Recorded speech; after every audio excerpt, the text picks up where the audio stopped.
Okay, in this video I'm going to show you how to attach sleeves to your chainmail.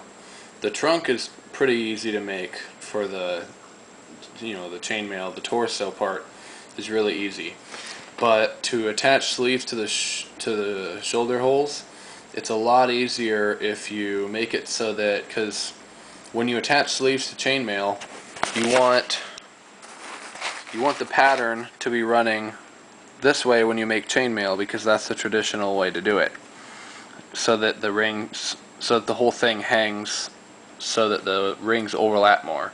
Same thing with the sleeves, and since your sleeves are hanging down at your side, you have to switch the direction of the chainmail to accommodate for the change in direction.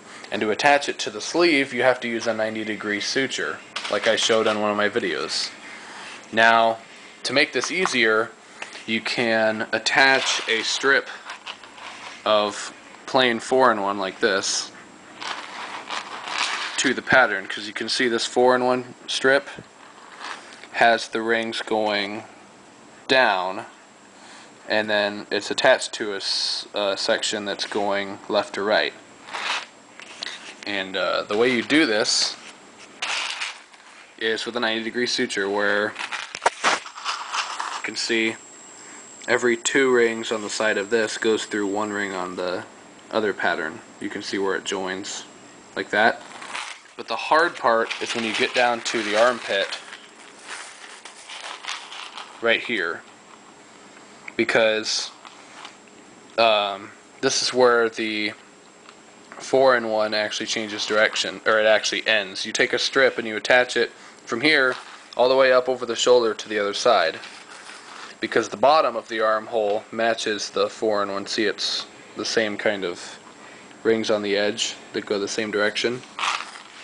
So this corner is the hard part, but it's really not that hard, because as you can see, the 4-in-1 strip ends here, and then it joins with the corner right here. This ring is the important ring right here, this one. I'll show you with a laser pointer eventually, but it's... Let me see if I can arrange this so it's a little easier to see. This ring right here that's sticking out, this one.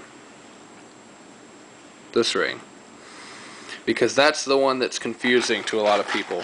It's the last corner, it's the last left-hand side ring of the 4-in-1 strip. And what you do is you basically do a 90-degree joint 2 different ways. Because,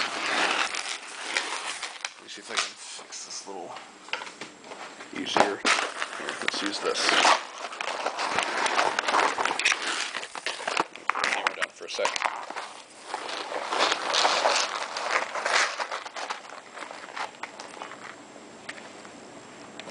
Okay. Now, you can, not there. You can see the ring right here,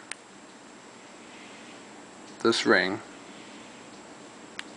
is going through this ring, and this ring.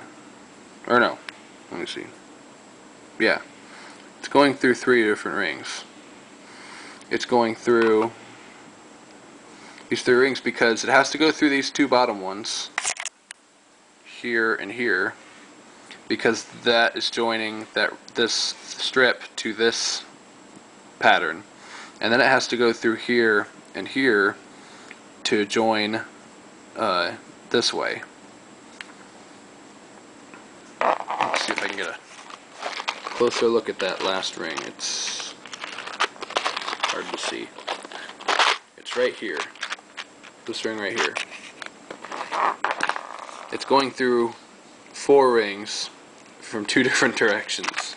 It's going through these 2 rings right here to join it to this pattern, and then it's going through these 2 rings to join it to this pattern. Otherwise, it's 90 degree here on this side and 90 degree there.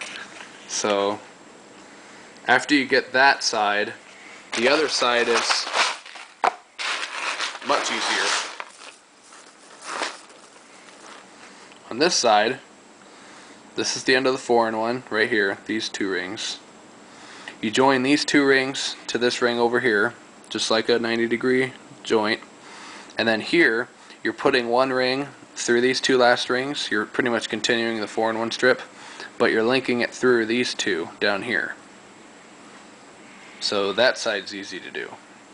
It's just the other side that's a little more confusing. But you do this to both of the sleeves, and that way all around the hole you have rings leaning the same direction, and all you have to do is just make the sleeve and then attach it, and then you're done. So